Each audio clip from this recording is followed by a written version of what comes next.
that, we are checking in with the president's hand-picked prosecutor right here in Washington. Jeanine Pirro has been on the job 101 days today. And she has not been shy about criticizing D.C. crime and the way it's fought here. The News 4 I-team and Ted Oberg sat down with Pirro today. She talked about the changes she's making in the office. She also shared her thoughts on when this surge should end. Ted? Yeah, Sean and Joseph, Pirro and several of her federal colleagues have suggested crime is already down in D.C. Look, arrests, they're flat. We've told you that since before this takeover began. But according to D.C. police statistics, there is some evidence reported crime has dropped in D.C. Started our conversation there.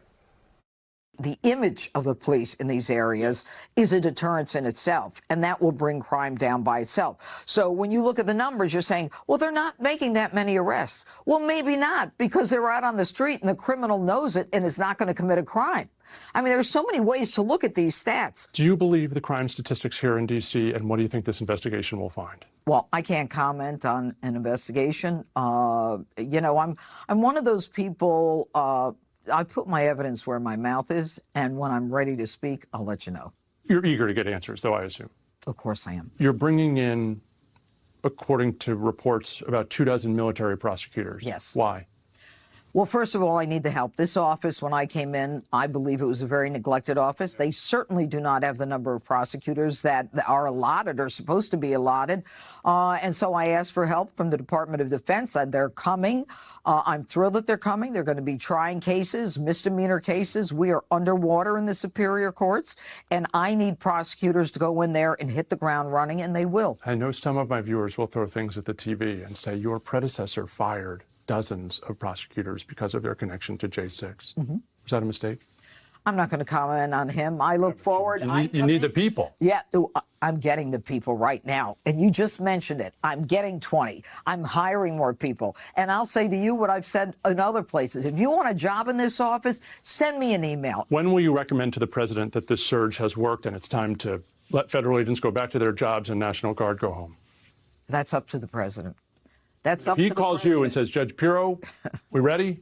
What's I think we're all looking for a metric. We're all looking for something on a report card that people can strive for to say, okay, D.C. is back in control. How about this?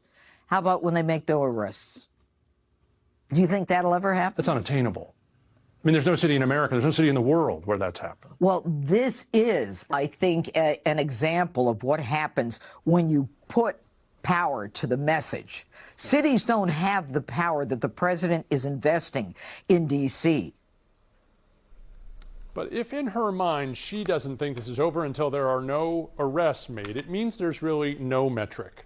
Save for eliminating crime completely, no metric that would automatically trigger the end of this takeover in D.C. There is a lot more in this conversation. And tomorrow we'll get into our parts of our conversation on how Jeanine Pirro plans to fight gun crime here. She recently said she can't prosecute people who have rifles or shotguns in D.C. We asked her about that. Plus juvenile crime. Remember, she said it is time to stop the yoga and ice cream socials for kids who've committed violent crime in D.C. So we asked her about it.